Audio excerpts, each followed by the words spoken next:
Hello, everyone, and welcome back to this month's episode of Death at the Movies. My name is Joelle Simone Anthony. I'm also known as the Grave Woman, and I created this podcast because I love movies, television shows, and all forms of media. And I love conversations about death, dying, grief, and mourning. So this podcast is dedicated to exploring the way that death, dying, grief, and mourning are explored through the media, television, movies, and documentaries that we watch on a daily basis. I'm so excited because this month, we're having a conversation that is near and dear to my heart, which is women's issues around menstruations and fertility. And I'm so blessed to be joined by my dear friend, Miss LaToya Britt. How are you doing, Britt? Say hello and just introduce yourself. Oh, hold on one second. No problem. Take your time.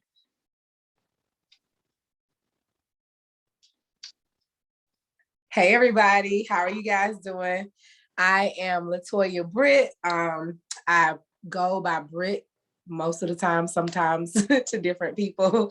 And I have been one of Joelle's good friends for the last few years. And I'm so excited to be here to share this space with her, to have this conversation. I have a very diverse background, and so I don't really even know where you want me to start or what you want me to focus on, but you let me know and I will follow your lead. So hi For everybody. sure.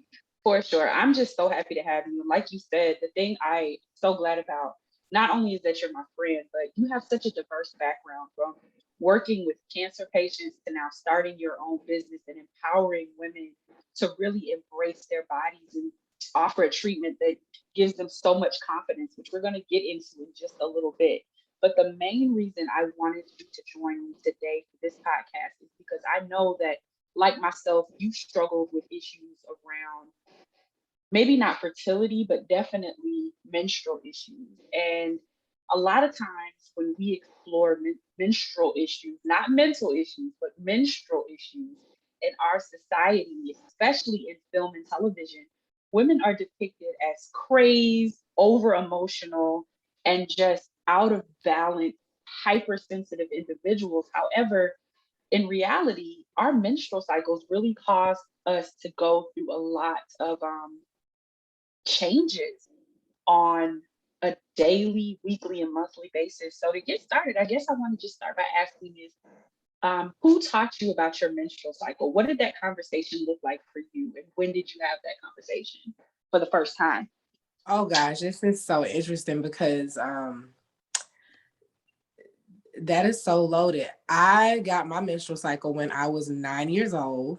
um So that is very early. Girls get their cycles at different points in their lives, but I think just being a child, I had kind of not even known what it was at the time. And the conversation was, I don't have any older siblings. I'm an only child. My cousins lived in another state. I would go and visit them for the summers. And so I was not even in the conversation about menstruation at all at 9 years old. I was a ballerina and I literally got my cycle one day in dance class. I went to the bathroom, there was something in my pants and I didn't know what it was, and I just stuck tissue down there. And I probably had 2 cycles before I even mentioned it to my mom because they didn't look like what I thought your period was supposed to look like. And finally I just was confused. I did not put two and two together, and I just kind of had a conversation. And really what happened was I got in trouble in dance class because my dance teacher was very particular about how we looked as dancers. So we weren't allowed to wear undergarments with our leotards. We had a certain way we were supposed to look. And I was wearing underwear because I needed to I was having a period and not really knowing. I didn't even tell anybody. And so one day she may have said something to me and I kind of got in trouble. I don't even remember what my answer was. But when I got in the car, I mentioned it to my mother and was like, something is in my pants. And my mom was like, what do you mean? And I was like, I don't know. I bet there's something in my pants. And that was kind of like the conversation. And my mom it was very brief, very much like, oh, well, that's your period. And now that means that you can't, if you mess with boys, then you can get pregnant. And that was literally like the gist of the conversation. And I remember being like, I had no idea what that meant. So my first probably 6 months of having a cycle, I was clueless. I did not know when it was supposed to come. I didn't understand the duration time. I didn't understand the changes that it looked like physically. And I was like afraid of it because I felt like I was surprised whenever my cycle was supposed to come on. It was almost like it just came and I had no idea. And literally I remember it was probably like 2 or 3 years later that I was having a conversation with like older cousins, and one of my cousins mentioned that you can time your cycle and you can know when it was about, because we may have had like somebody had an accident in school or something like that. And she mentioned like the time, like, oh, all you have to do is count, from the end of your cycle to the next cycle. And it was like, for me. And I'm just like taking little pieces of information that I'm getting from random people, but I never had a formal conversation with my mom about my cycle until years and years later. So I just think that this conversation right now is so appropriate and so necessary and so timely. And I just wish that I grew up in the age of the internet and the age of YouTube, that I could have got on at 9 or 10, 11 or 12 and did a search and witness this conversation. So this is awesome. I appreciate you so much for being vulnerable and sharing your experience. For me, believe it or not, my dad was the one that had the first conversation with me about my period, girl. Yes. So I remember being, I see your face. That's so I funny. remember being about 7 or 8 years old, and we used to go to the library on the weekend and just read books, right? And they'd have like groups, and we just have different conversations. And I remember my dad picking up this book called You and Your Body. And it was a book about the female body. And he sat me down. And I'm so grateful now as an adult. But when this happened, I was mortified. But now Right. thinking back, it was so gentle and so sweet and also so vulnerable of him. But he sat there and he talked to me and he looked at me. He said, you're a young woman. You're going to go through changes. And even though daddy hasn't gone through these changes, I want you to know what's going on with your body. And what he also told me was that my allowance was going to be determined upon me communicating with my mother about getting my cycle. Ooh. So he incentivized me communicating about my body, right? Which was genius now that I think about it. Wow. However, I got my cycle at about 9 or 10 years old, I think 10 years old, and I hid it for, I can't even tell you for how long, because isn't that funny that we had a very similar experience? Like I essentially hid mine. Like I didn't mention it to my mom until I got in trouble about it at school. I mean, in dance school. I think what happened with me was that my mom, I must have put some panties or something in the dirty clothes. We had a dirty clothes closet in the bathroom, not thinking that she would see the blood.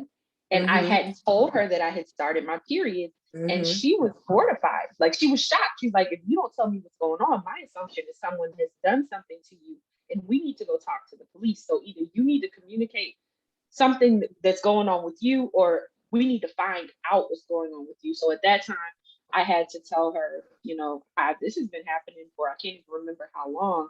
And of course, she was disappointed that I hadn't told her. But then she always kept sanitary napkins. We didn't use tampons in the house. We used what my mom had, right? So she told me that I needed to let her know when I needed these things, because at this point, both she and I now had a cycle. So she needed to make sure that we had enough supplies at home.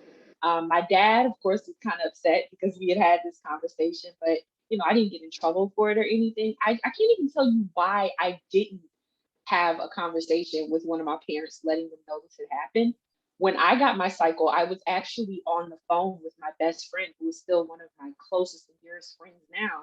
And I told her what happened, and she told me all I needed to do was put some tissue down there. But you said something earlier when you were sharing your story, something similar to what my mom said. When if you do something with boys, was her words. Do what with boys? If I go outside and play, I was so scared because I I was was like, afraid. I was traumatized. I got no yes, more.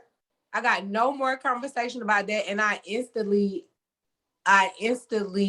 disliked my cycle because not that I had these awesome experiences with boys, I just was afraid of what could now happen because I had no idea what that even meant. right. So, for those of you who are listening, I don't know if my audience contain, consists of people that are young enough to just be starting your cycle. What that means is that if you engage in sexual activity with a young man after you receive or start having your menstrual cycle, that means that you're now able to produce eggs on a monthly basis. And if you have sex while you're ovulating, which is the release of the egg from your fallopian tube The or from tubes your ovary through the from your fallopian ovary, tube, fallopian tubes. Yep.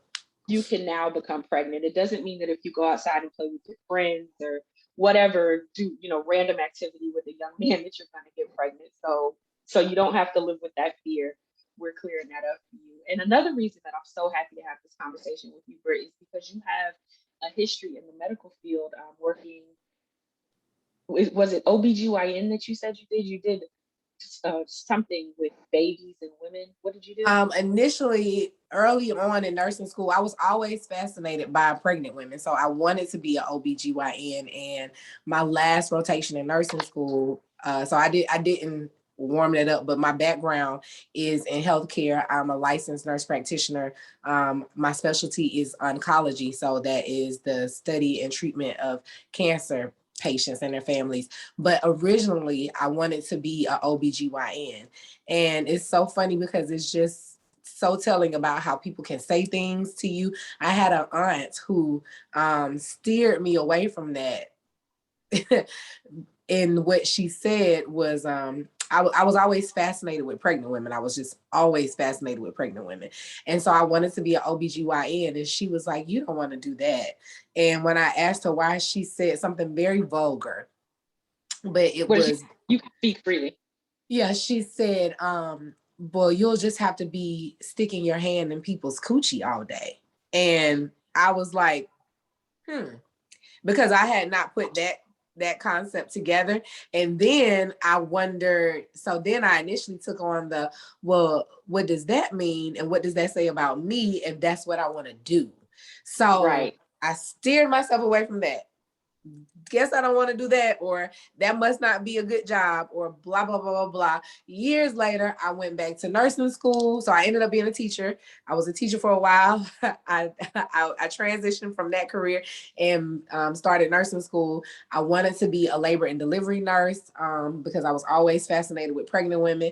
And then I did a rotation in labor and delivery. Enjoyed it tremendously, but had a couple of situations that just enlightened me and told me like that was not the direction my life wanted to go. And so I went on to become a nurse practitioner and fell in love with the specialty of oncology. And that's where I settled in for 10 years. So that is my background and route, but I've always been fascinated with pregnant women and the cycle of life. And it's probably because or maybe I don't know, but it could just be because I never really got that.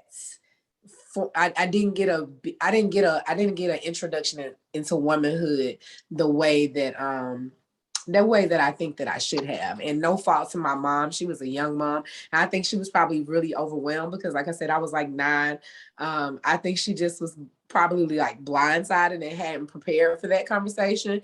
And then her own history about how she got introduced to womanhood. I don't know much about it, but I just know that she had a bunch of god sisters and they all got pregnant really young. And so for her, that was instantly why I was told to not do anything with boys, because my mother was fearful that perhaps that maybe I would be pregnant at a young age. And that was really all I got then. So That is so interesting. And it segues into my next question. However, it opens my mind to another topic, which is what we carry as women, not just in the form of pregnancy.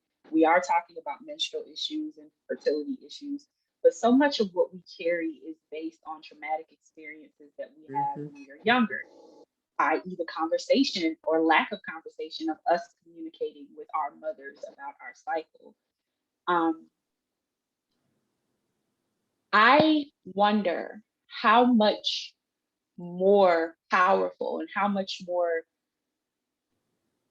more strength we have younger as women, especially Black women, if our mothers would have had these conversations with us.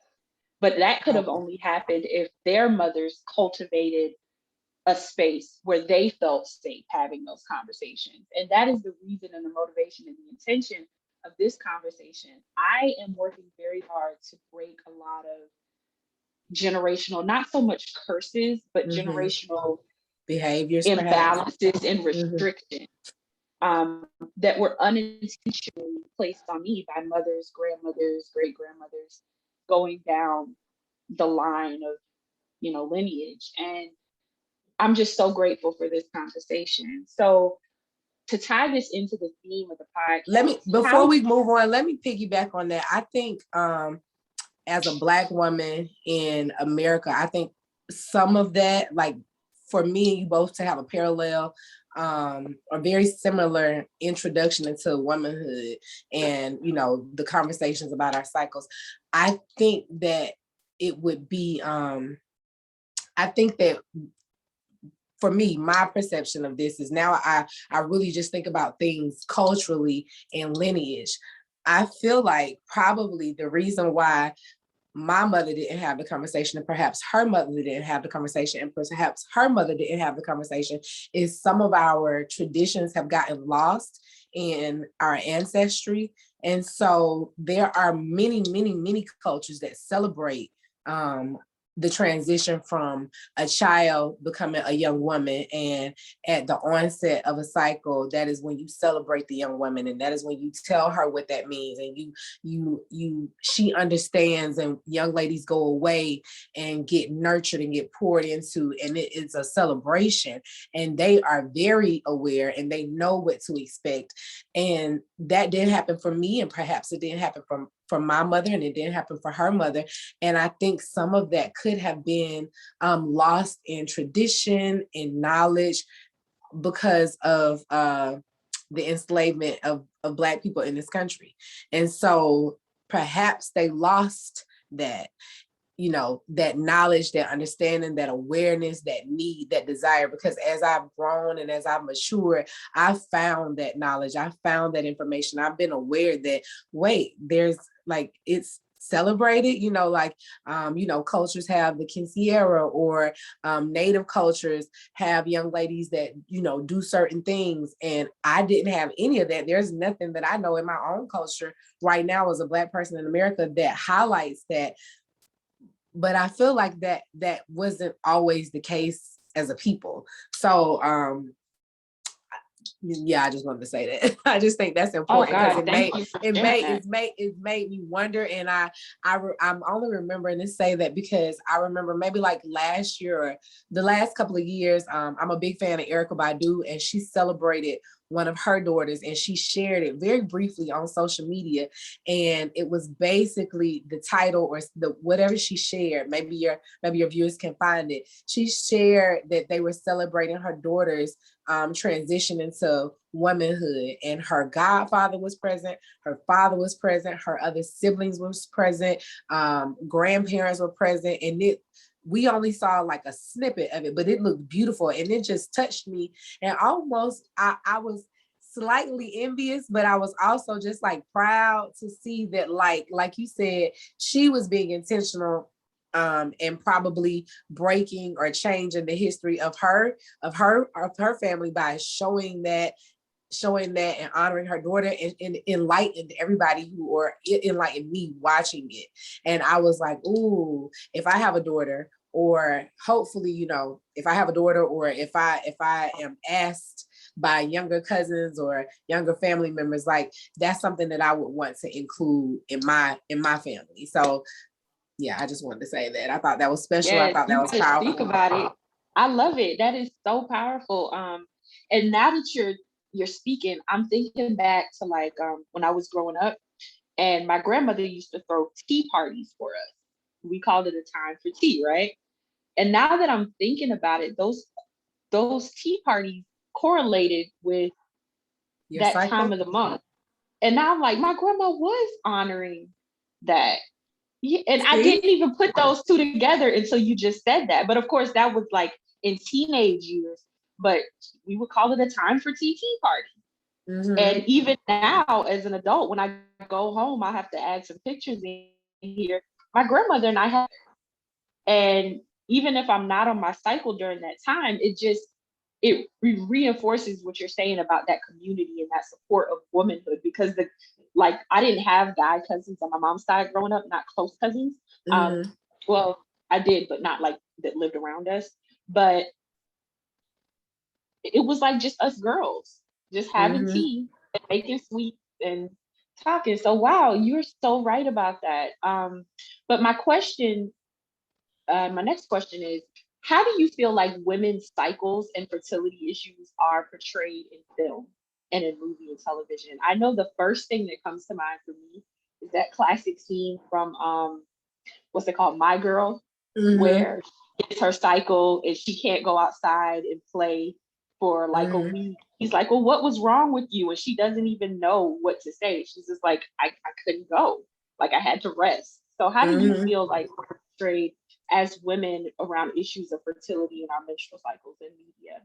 I feel like it's traumatic, and I feel like watching that and seeing that, I probably took that on. I know that until recently, like in the last 10 years of my life, probably more honestly, like I would say loosely the last 10 years of my life, and I'm still changing, learning to change my perception of it. I always felt as if it was a time of weakness. And that scene is an example of that. She wasn't allowed to go outside and play. And I remember watching that and being very puzzled, but not understanding why she didn't understand that she wasn't supposed to go outside. You know what I mean? Like I kind of didn't think she was supposed to go outside, but I also was very puzzled in how they portrayed that. But I feel like that is definitely like the perception, like women are just like razzle dazzled or always like overwhelmed or not having their bearings or being very, very like hyper emotional, like you said, and just, extremely sensitive. And the men always being like, oh, saying something to the effect of like, she's on her period, or I can't talk to you now because you're not making good decisions. And so even if you didn't feel like that while you're on your period, seeing that made you think that may have been what you were supposed to feel like or what you were supposed to be doing. And sometimes we mirror things that we see, not even being aware of it. But I definitely feel like in media is depicted negatively, versus now, like my understanding and my knowledge and what I've taken on and things that I've poured into myself and the research I've done, it's like in books and in history. Well, no, kind of in history is kind of that place too, but basically there are different in visual media for sure, but there is information and it's not seen like that. And when I found those things, I've been like, wow. So it's not like everybody doesn't think of your period as that time. Some people think of it as a very special time and never being aware of that younger. So for sure, I totally agree. I think they portray a woman's cycle as a negative time, a time of weakness, and I've thought that myself. So For sure, yeah.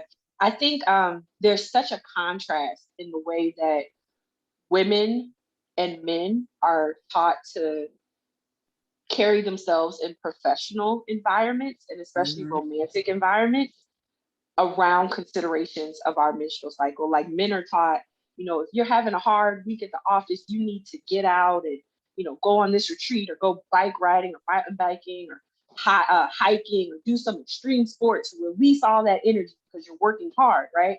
But then right, with women, it's like, oh God, she's crying, she's emotional, she spoke up in a meeting, she must be on her period. Or what's wrong with you? exactly. Are you PMSing? Like I've literally had men in the workplace say this to me, and it's out of that toxic mindset that they're Mhm. given from the way that we're portrayed in media. I was watching a show this weekend on Netflix called Friends from College. And in the show, two of the main characters are trying to conceive a baby and they're having some fertility issues around it. So the woman, she's becoming aggravated with her husband because of all the hormone treatments and then the frustration of not being able to do what we're taught as women, our bodies are supposed to be able to do naturally. And her friends are very dismissive of her experience because it's something that they're not going through. So having worked in oncology, my next question is, grief have you seen become associated with those women that may have lost their opportunity to bear children or struggled with fertility because of their cancer treatment? Oh, no, there is a lot of grief associated with that. I think just by nature, like women struggle with that who have fertility issues or have challenges in having children, or who have like gynecological issues in any form, because it is so tied in with your femininity, with your understanding of womanhood. Like you said, like women who have fertility issues feel like there's something wrong with them because they can't conceive and it's supposed to be natural. And what am I doing wrong? I literally remember when I first started practicing, my nurse at the time, her and her husband were trying to conceive, and he had a child. So he had a child from a previous marriage, and they were trying to have their own child together, and they struggled.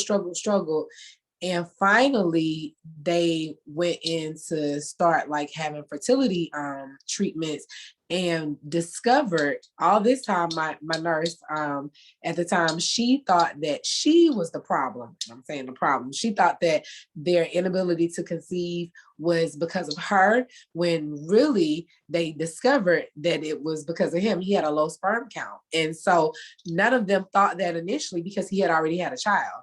And so she was carrying the grief of not being able to conceive and thinking there was something wrong with her, and, comparing herself to his previous wife and all of this trauma that went on with that. And really, it wasn't even her own physical body, it was literally his.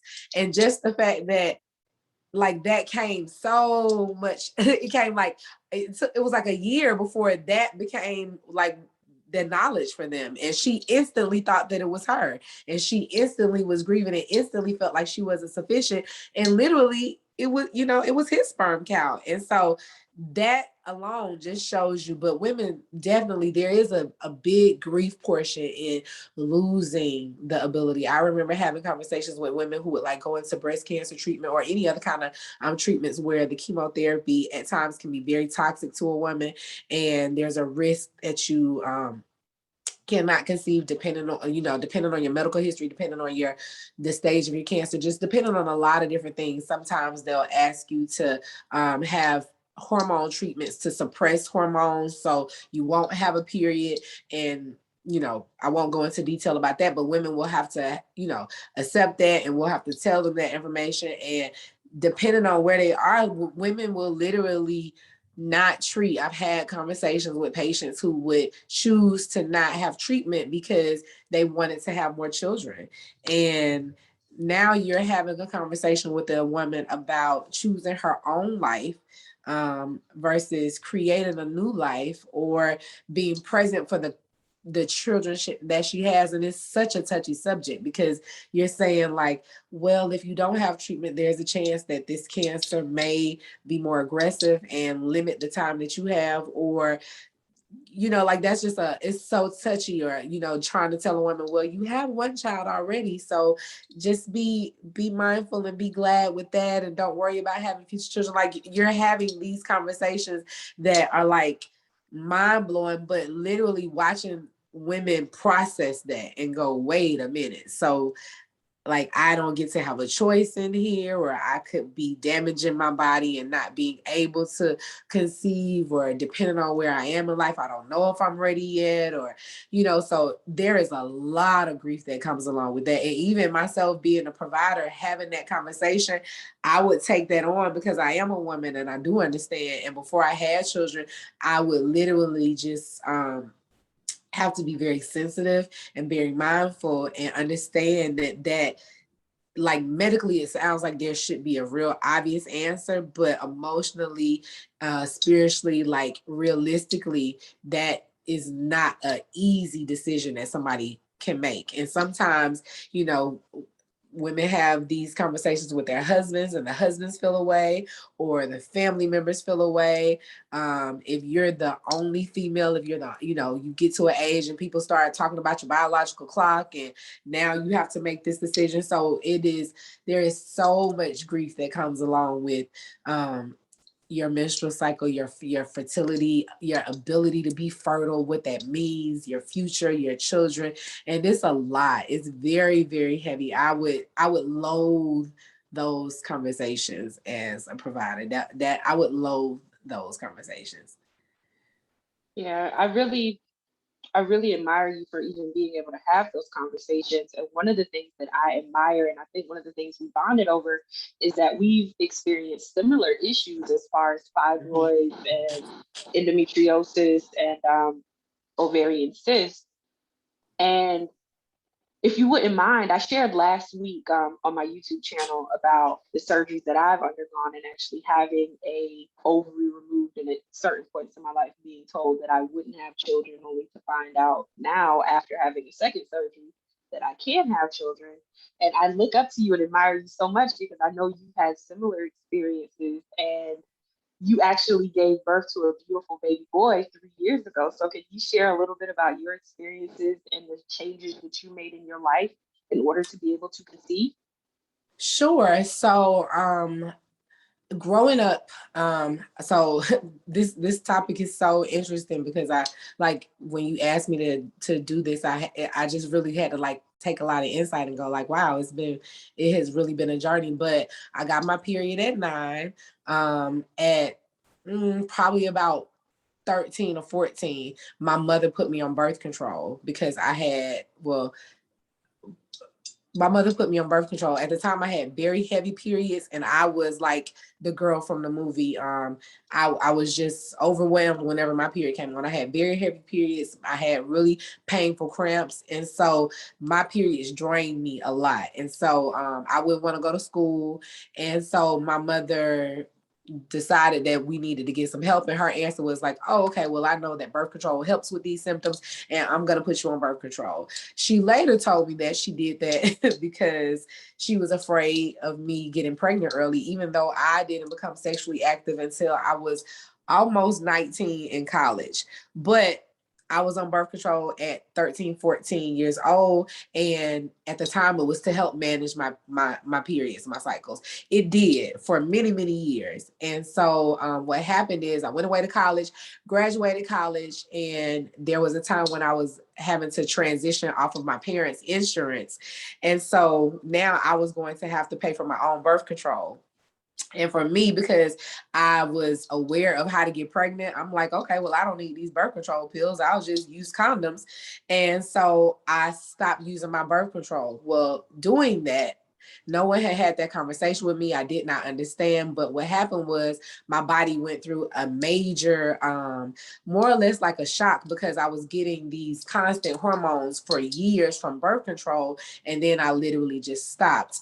The background story is I had PCOS, which is polycystic ovarian syndrome, and it was undiagnosed at the time. But I had a lot of probably underlying symptoms that the birth control was managing. And when I abruptly stopped using birth control at 21, when I graduated, my hormones went crazy haywire. And so for like a year and a half, I was having like cystic acne I had always had like really bad acne, but the birth controls was controlling it, but it got worse. Weight gain, even though I was eating, pretty healthy, I worked out, that got worse. I couldn't lose weight. I had hyperandrogenism, like I had hirsutism, I had hair all over my face, facial hair, that got worse. I had always been a very hairy young lady, but all of that got worse. So everything got worse. And literally I started looking for a good dermatologist. Like I said, I had always had like acne issues, but now like looking back, the birth control was kind of controlling all of that. And when I stopped, everything got worse. I started looking for a dermatologist, got this really well-renowned dermatologist here in Atlanta, and he was transitioning. He was dying, and his nurse at the time, I got put on Accutane. If some of your followers are know about Accutane, it's a very, very, very strong acne treatment, and it's kind of like the last step. But once if your acne is ever that bad and you get to Accutane, it's literally like gold. So it works, it's powerful. It has all of these fertility things that you can't do. So you have to do all of these things to prevent you getting pregnant on Accutane, because it can be damaging to the fetus. And so the nurse at the time, I was on Accutane for about 3 months, and my skin had improved slightly. And the nurse at the time was like, well, I think you have something else going on. That was what she said to me. And I was like, what do you mean? She was like, I think you have some kind of female issue. She was an older nurse. And so I remember going home and like just being shocked. And my mom asked me about the visit, and I told her what she said. And at the time, the nurse gave me endocrinologist. She gave me the number 2, a fertility specialist and endocrinologist. She said, this is a doctor that we have a very close relationship with. Call him, tell him that we referred you, and he'll get you in. I think you need to see him. And that's all she told me. And so I took the number and went home, felt defeated because one, the Accutane was not working. My hormones were still crazy. I didn't really know what that meant. I just did not feel like myself for like a year and a half. I was disappointed, and I just felt bad about the conversation. So I told it to my mom. She called the doctor, got me in. He had a wait list, got me in. And literally after that, everything changed. That's when I got diagnosed with PCOS. That's when I found out that I had fibroids. And he has been my doctor for the last 15 years of my life. And so we were on a journey. I got back on birth control. I got better on a better birth control. I started changing my diet because I found out with PCOS that I was a borderline diabetic. I was unaware of that. That contributed to my hormones. That contributed to the weight gain. And so we doing research, and the doctor was very gentle and very informative. And so things were managed for a very long time, until the year that I was about to graduate from nurse practitioner school. And I went in for my exam, and every other year I would get an ultrasound to kind of more or less like see what the direction or the progress was of these fibroids. And this year I went in and I had one fibroid that we were just monitoring. Everything was fine. And so I had 2 at the time. And my doctor was like, that's interesting. So he said, what I want you to do is take this birth control for 3 months, because it has like, it should help control the fibroids, and it should shrink the fibroids. Okay, cool. So I took birth control. I stayed on it 3 months with no break, which is not how, if anybody knows about birth control, you usually take it for about 3 weeks. And then when your cycle comes, that's the time that you're off the hormone. And then once your cycle is over, you get back on the treatment. There are different cycles. All of them are not like that. But the treatment I was on at the time, that was the pattern. But I took it straight for 3 months and did not give myself a break. And I went back in, and when I went back in, I had 4 fibroids. And so my doctor was alarmed, closed the computer. I'll never forget. He shut the computer down and said, when are you out on break? Because I was in school. So he said, when are you out on break? And I said, I'm actually on break right now. That's how I'm coming in for the doctor's appointment. He said, well, we're going to go to surgery tomorrow. And he walked out. He started typing something on his computer and walked out. And his nurse was in the room, and I was like, what is he talking about? And she was like, you know how he is. He's very matter of fact. He wants to do surgery. I was in the middle of school. I was like shocked, blah, blah, blah, blah, blah. And we had a conversation and he basically said, well, you had one fibroid last year. You now have four, two, two grew in 3 months. He was like, I have a hunch that something is going on and there's no way for me to know unless we do surgery and I actually go in and investigate. And my mother had endometriosis, and endometriosis can be hereditary. And so he said, I think that you could have some endometriosis, but I just have a really strong feeling about this that we need to do surgery.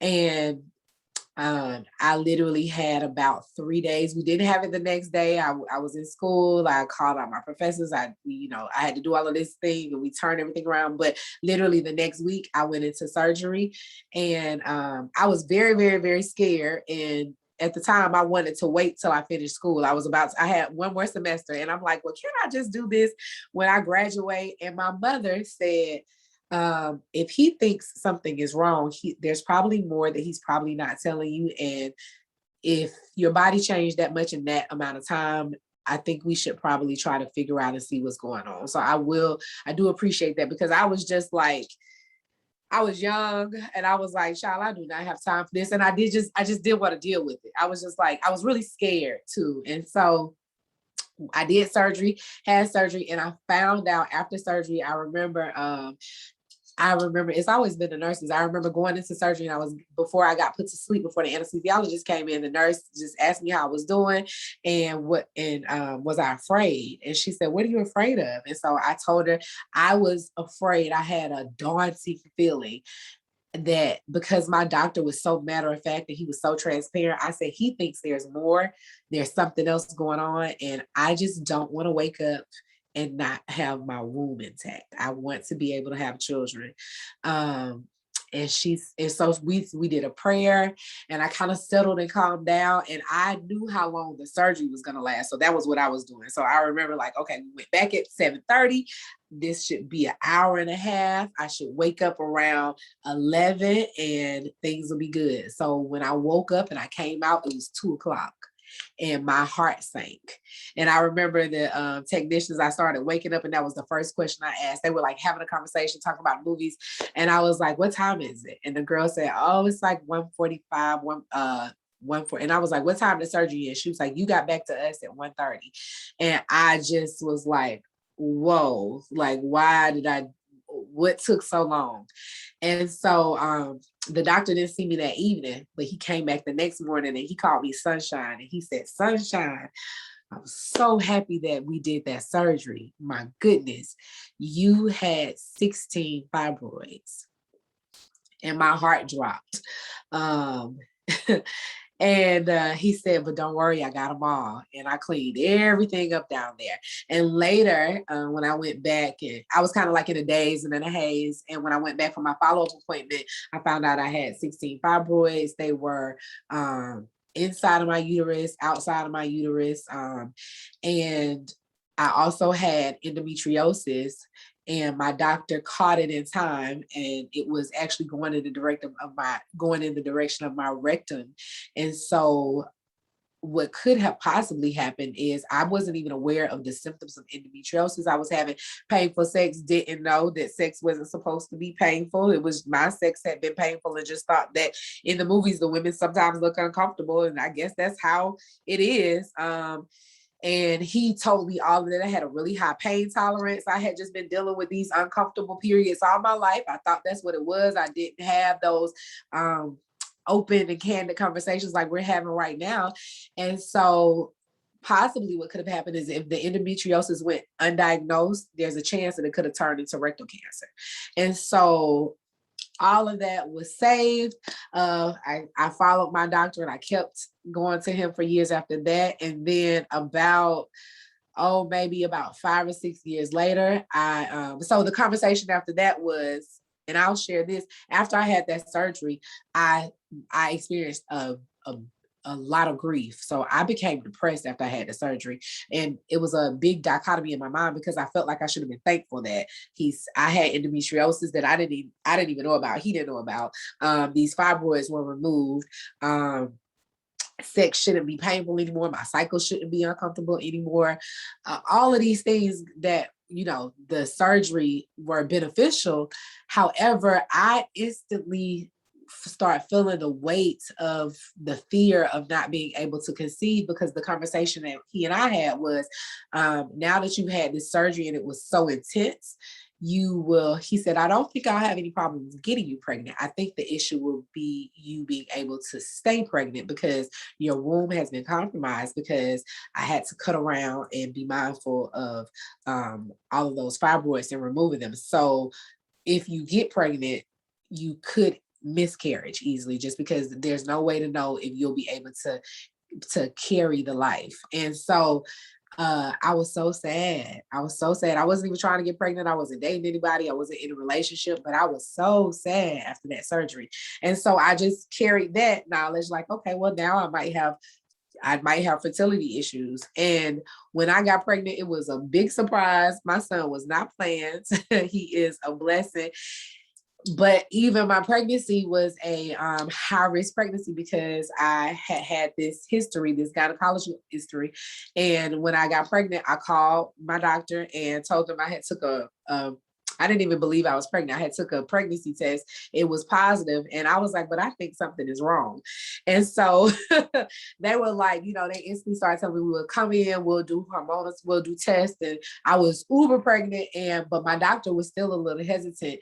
And we didn't believe it until I did an ultrasound and heard the baby's heartbeat. And I was about 5 or 6 weeks pregnant, and I was monitored very closely. I had 2 fibroids at the time. They came back very early. That surgery was supposed to give me about a 10-year break, because those fibroids can come back. That surgery was supposed to give me about a 10-year window, which my doctor was glad about, because it was kind of like, you got 10 years to have a baby. And mine came back after 5 years, and I was already pregnant, but my fibroids were on my placenta. And so I went into that pregnancy knowing that I would have a planned C-section, because they didn't want me to deliver naturally, because they wanted to be able to control it in the event that something happened. Fibroids have a tendency to bleed. So I was monitored very, very closely my entire pregnancy, just to make sure that nothing happened. And it was a scary and special time, but my son was delivered via C-section. He came out totally healthy. I had no issues during my pregnancy. So for anyone, that was a whole lot. And I'm glad that y'all are still like even listening and paying attention, but there is hope. Stay positive. And I think that you mentioned something. After I had my fibroids, after I had that surgery, I started changing my eating habits. I started doing a lot of research about what caused the fibroids. And I realized, for me, you know, I don't want to give out any medical advice, but for me, what the information that I found and I applied to my life was that I found out that a lot of different plastics carry extra hormones, and that makes your body more sensitive to things. So I transitioned a lot of the plastic in my house to glass. Like, I drink out of glass bottles. I put my spices and my seasonings and things, that my beans and things, in glass. I'm drinking soy milk and stop eating soy products, because they have a lot of extra feminine hormones, which can, cause your body to have a lot of shock and create hormonal imbalances. I stopped doing that. I started eating a much more plant-based diet. And just from my own research, not necessarily that animals are bad, but the animals in the country that I live in are mass produced. And so they are given a lot of hormones in order to grow faster than they do naturally, in order to keep up with the food production and the shelf life and all of those things. So I started eating a more plant-based diet to decrease the amount of extra and artificial hormones that I was ingesting. And I took myself off of birth control. I took myself off of my diabetes medication. I started just exercising more and changing just even little small things in my diet. And I was able to, and have been able to, manage my diabetes and my my fibroids, the whole time I was pregnant, they stayed the same size, which is rare. They usually grow during pregnancy. And so I changed my diet, and I still kind of follow that same diet. I'm more plant-based. I'm mindful of the kind of products that I have in my home. And so if that's something that you struggle with, I would highly, highly, highly encourage someone to definitely listen to the advice from your medical providers, but also do your own research and apply what works to your life. That's what I did for my life, and I felt better. People would ask me like, how do you feel not eating animals and stuff? And, you know, all of these misconceptions about being plant-based. I don't say vegan because I will dibble and dabble here and there with, you know, whatever I feel like at the time. I eat mostly plants, and I actually felt better. I felt like I know what it feels like to have your hormones be out of control. So now that they are more balanced, that is what I feel. I feel more settled. I feel more steady. I sleep better. I feel lighter. I eat when I'm hungry. I came up with the mantra that I eat to live. I don't live to eat. And that is what I told myself when I started making the changes. Instead of being upset about the things that I couldn't eat anymore, I started to be excited about the things that I had never eaten, the things I had never tried. And I told myself daily, I eat to live. I don't live to eat. And that literally changed my life. So thanks for listening. I know that was a lot, y'all, but that's my story. I hope it blessed you, and I hope it blesses somebody. It definitely blessed me. And I think, like I said, that's one of the ways I feel like you and I bonded, because I think I know I've shared several things with you that I'm not going to get into here for the sake of time. Right. Let me ask you a question before I ask you to share your wonderful work with my audience. Okay. You and I talk a lot, and I'm going to have you back to have a deeper level of this conversation, just so you know. I know, but, this went like, I hope that I hope that you got what you needed from the podcast. I just went into a whole me story. I love it. That's why you're here. I wanted you to talk about you and do exactly that. So thank you for sharing. But we, in our private conversation offline, we talk a lot about honoring our sacredness as women. We're both doing a lot of work to heal our divine feminine energy, and we're on this journey together offline. But for the sake of this interview, what is the biggest lesson you've learned from honoring the sacredness of your menstrual cycle and your fertility as a woman? Not just as someone that bears children, but as a woman operating in feminine energy. Oh, wow. Lately, and really like in the last probably like not even since my son is 3, but probably in the last 2 years, and definitely in the last year, I have taken a different approach when I have my cycle. I shared that as a child and as a younger woman, I always felt that time was a sign of weakness, because I had to be, you know, I didn't have the energy. I always was trying to overcompensate when I was on my cycle, to having to explain to people, oh, I don't quite feel like myself because I'm on my cycle. And now I take it as a time of rest, and I correlate and make a synchronous relationship between self-care and my cycle. And so for me, it is a reminder to pay attention to myself, to nurture myself, to be gentle with myself, to rest. And now, like, my mind has shifted about that time. I'm like, if I'm tired when I'm on my cycle, I've probably been tired at other times during the month. I have in the past thought it was my cycle that was making me tired. But now when I'm tired and I'm on my cycle, it's a reminder for the next month to give myself rest.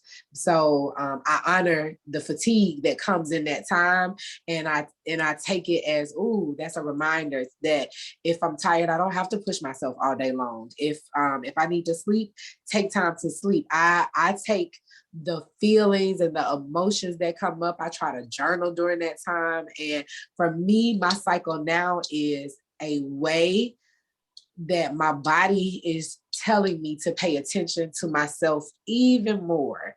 And so that's my approach. I see the sacredness and the beauty and the divinity in it, because it's kind of like a very personal relationship and a personal conversation that my cycle is having with myself. And if I ignore all of the things that are going on with myself mentally, physically, emotionally throughout the month during my cycle, that's when she's going, hey girl, take a bath, add a little essential oil, play some music, eat some candy, have a cheat meal. That's the time when that myself is trying to remind myself to take care of myself. So for me, it is now a special time, and I allow myself the time to rest and go within. And I was not doing that before. I did not ever think of it that way, but I think that that's something that that's an approach that maybe your listeners, your viewers can take, and I think it'll change their approach to that time. So now it's so special to me when I'm on my cycle that I don't necessarily say I look forward to it, but I kind of definitely appreciate it very, very, very differently than I have in the past. And I'm thankful that I now have that knowledge and I now have that understanding. And I see the shift in my life that it has changed and created that now that I honor it in that way. Awesome. And I'm going to take this opportunity to do a shameless plug for my secondary company, which is Spirit Candy. Oh, If yes. you all are interested in learning more about Spirit Candy, you can check out my Instagram page at Spirit Candy. Spirit Candy is a line of self-care products that I make by hand, that cater to various issues that you guys may be experiencing. So, ladies, let's say you're dealing with some back pain or some spiritual energy that's stuck somewhere in your body. Take the time and check out Spirit Candy. Yeah, just I'm gonna a do fan that of right Spirit Candy. I use her products often. I love it. I wish she would plug it even more. So I'm saying that as her friend and as a loyal customer, is bomb. So check it Thank out. you. I appreciate that. So now is your time to plug. I want you to tell everyone about what you're doing to empower women through your wonderful company, Skyn ATL. Please, please, please share. So Skyn Atl is a paramedical and cosmetic tattoo company where I currently right now specialize in the camouflaging of stretch marks and scars, the surgical scars. And basically what I do is I custom blend ink colors, flesh tone ink colors to camouflage the scars and the stretch marks on women. And I also specialize in something that is like newer to the cosmetic industry, lip blush. And it's also a form of camouflage. And so my goal and my intention through that company is to, I think women, have not been able to embrace all of the parts of their bodies in the ways that we all would like to. And so my goal and my intention in the company is to help women feel better about themselves through these procedures. And I speak so much of self-care and accepting the flaws that you have, but also being confident and feeling powerful and empowered to change what you don't like about your body. And so I think that things are like so taboo when they shouldn't be. And so that is what I'm always promoting through my company. Women call me and talk to me about, I got this surgery or that happened to me, and I have been embarrassed about the scars, and I have kind of been traumatized about it, or I don't want to tell people what this is. And so my thing is always like, your story is yours, and you should be able to share it if you so choose. And if you don't, that's your business too. But this way you get to choose if you want to share your story, and you get to choose if you don't. And so that's the goal with the company. So it's my first year. I just made a year anniversary this past June. Things are going well. And so if you're interested in my services, my shameless plug, if you're interested in my services and you want to connect, you can follow me on the web. You can find me on the web at www.skynatl.com, and also on Instagram at skynatl. So yeah, ladies, come check me out. Yes, and I mean, she has people that come and visit her from all around the country and reach out to her from all around the world She's only been in business for a year, but she's like a big deal. I don't think she knows how much of a big deal she is. I don't So know. y'all I better don't get know. in where y'all can fit in, because the schedule, I'm telling you, she's booked and busy. She's downplaying herself a lot, but yeah, you're the truth. Thank And you, I think friend. that's so beautiful, because much like this whole conversation, if we were to normalize taking care Mm-hmm. of ourselves, especially as women of color, Mm-hmm. then Mm-hmm. we wouldn't have to get permission from complete strangers that it's Mm. okay to change something that we don't like about ourselves. Oh, And I girl, think that's a that is conversation. that's loaded. That is so loaded. You just touched on something that's so true, especially in the Black community, like you said, women of color. I envy, honestly, as a business owner, my Caucasian clients who are so carefree and don't have the trauma and don't have these same issues. They, I don't know if I'm learning that it probably is cultural and societal, and they are very, they don't hesitate to say, I don't like this. I want to do something about it. I found you. Let's get started.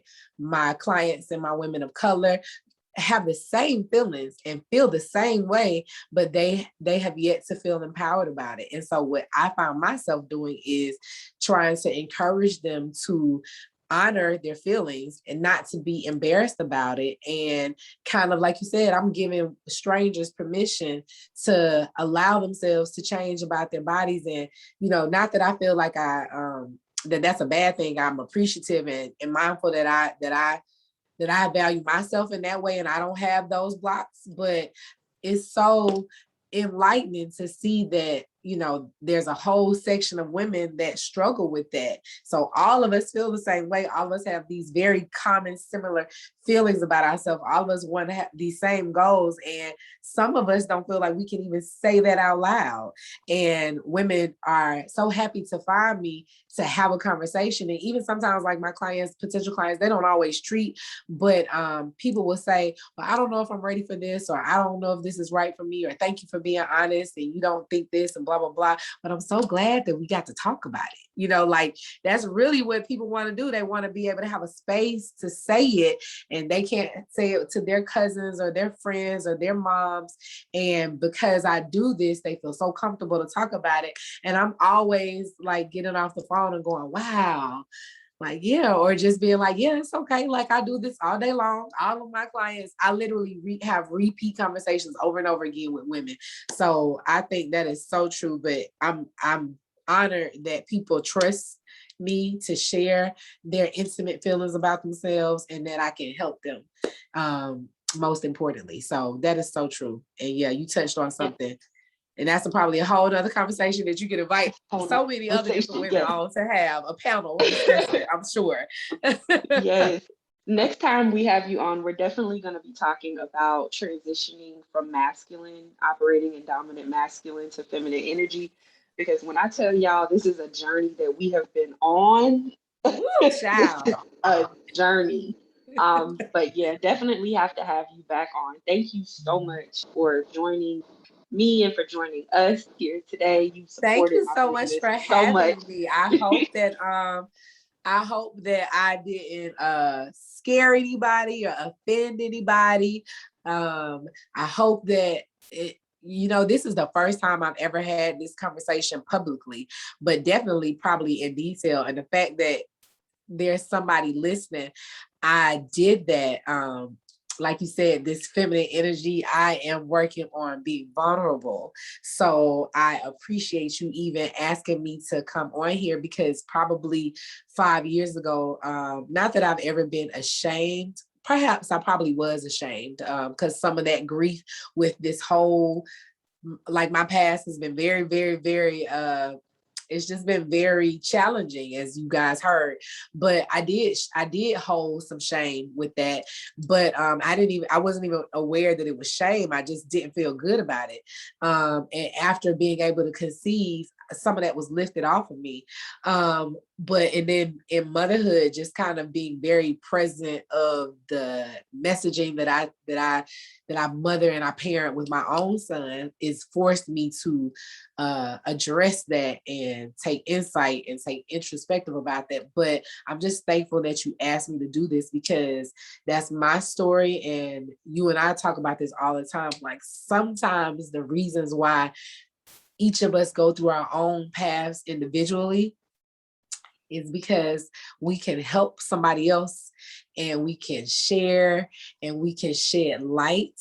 And if somebody is at home experiencing any of the things that we discussed and this is their journey, hopefully this conversation made them feel better, gave them some insight, raised their curiosity, change their thought process, men included.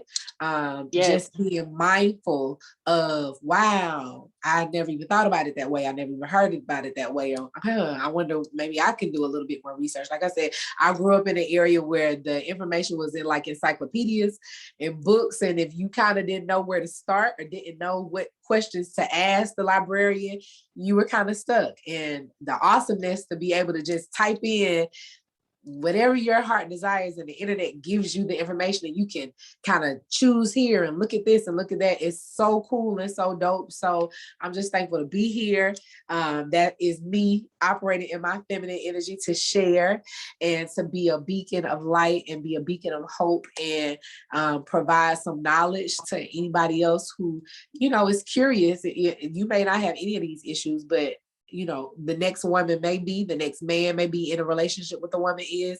So if this can help anybody in any way, like, I'm honored to do that. And I think that it would be a disservice for me to have this story that's so interesting to not share that with anybody else. So I appreciate you for having me on. And